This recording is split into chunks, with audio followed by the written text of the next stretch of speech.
Hey guys, it's Morgan coming to you with just a short little video. I'm just going to call it a checkup on the 125XC.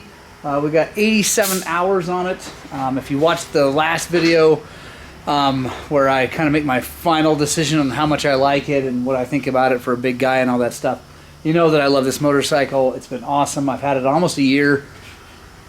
It'll be a year sometime this winter, but it's been brilliant. This will be the fourth piston I'm going to do it. But yeah, we're taking the top end apart and going to put another piston in it because I'm getting ready to go racing in Oklahoma. And this piston, it's a single ring. It's the second single ring I put in it. Has about 24 hours on it. So let's take a look and see how it looks. I'll check out the crank and all this stuff and just kind of go over how I feel like this thing is done mechanically for the last 87 hours. So let me get the cylinder off and take a look.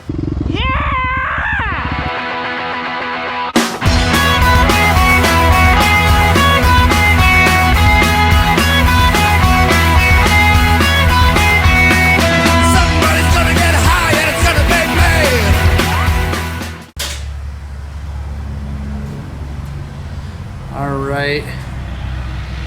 It looks really good. I'm gonna see if I can show you here. It's kind of tough on camera, but so you can see those marks that you're seeing, the up and down marks, those are just superficial. That's just from where the rings, the end gaps are. They're over there, and that's the intake side. Over here is the exhaust side. So that's normal. It's normal to have a little bit up and down marks all over, but nothing at all looks bad. I don't know if you guys remember the last top end video, if you've watched it, but there was a mark in the piston, or in the cylinder, excuse me, that I was a little bit concerned about, but I figured I'd just run it anyway. Bike felt great, no loss of power, worked awesome, so I don't think that's an issue at all. I'm gonna go splash a hone through it, and then we'll take a really close look at it, make sure it's all good. All right, got the hone run through there. And it looks really, really good, just like I expected. Everything looks fresh as a daisy. The one mark that was in there before is still there. I don't know if you guys can see it right there. You can kind of see it on camera. It hasn't changed, hasn't gotten any worse, so we're gonna run it probably sometime this winter or maybe next spring. I'm gonna take that cylinder and send it back to Millennium and get it reshaped. I'm kind of an impatient person, so I'll probably see if I can find another one. So when I send that one out, I don't have to wait, but I'll probably try to find another cylinder. But anyway, it's not bad, it's gonna be just fine. So let me grab the piston, we'll take a look at that. All right, there she is.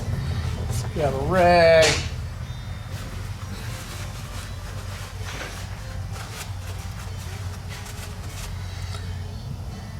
Been burning pretty good. No bad blow by. Everything looks great, so really happy with that. Probably really don't even need to put one in it, but it's always better safe than sorry, and fresh top ends feel really good when you're racing. So take a look at the RK insert. It's burning really good. A little bit on the rich side, but I'll take that. Bike feels great. That's awesome. So I'm gonna leave that alone. Leave the jetting at least alone. So yeah, I'm gonna go ahead and grab that here in just a bit. But let's check the crank. Make sure it's good. Can't feel any up and down at all, and just a tiny bit side to side. That's something to know, guys. If you're doing this in your garage, you're putting the top in and you're new to this, right? Crankshafts should have zero play up and down on the axial load, but side to side, that's okay. They're all gonna have a little bit, because if they made that too tight, you'd wear the thing out. So, but anyway, yeah, everything looks great. Really happy with the way the motor looks. So yeah, I'm gonna put her back together. So let's real fast talk about the 125. What, if any, problems I've had in 87 hours of beating and all that stuff. So Let's start with that. It's got 87.5 hours of what I would consider pretty darn hard riding. If you watch some of the race videos and trail riding videos, all that, I've been beating on this thing. You guys are always telling me to shift it all the time, which, by the way, I'm shifting it as much as I need to. It's just a 125 and I'm fat. So yeah, it's been getting really hammered on. I've honestly only had one real issue that I think is an issue, and that's the starter. The motor's been great. Yeah, I've done a lot of top ends, but that's just me being careful. But the motor's been great, no real issues, no leaks, no nothing. Haven't had to do any wheel bearings. Haven't had to do fork seals, shock seal, any bearings at all. It's all been really good.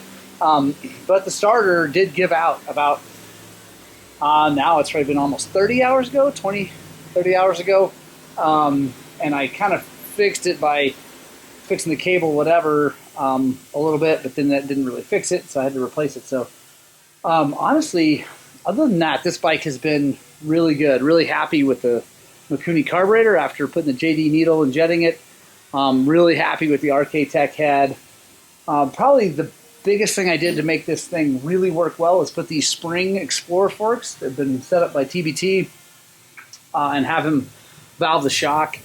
That made a massive difference in the way this thing handled. The air forks just aren't my favorite in the rough stuff. They're great going fast, they're great in the whoops, things like that, but they, for me personally, the way I ride, they just weren't working in the rocks. So yeah, this bike has been really, really good.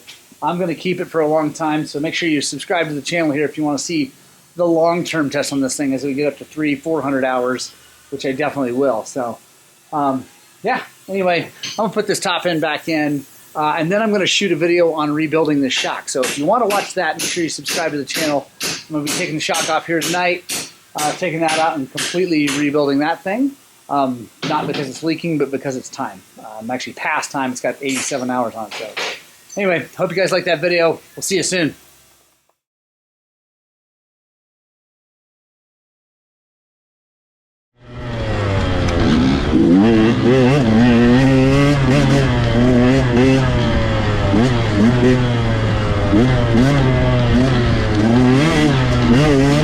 Mm-hmm.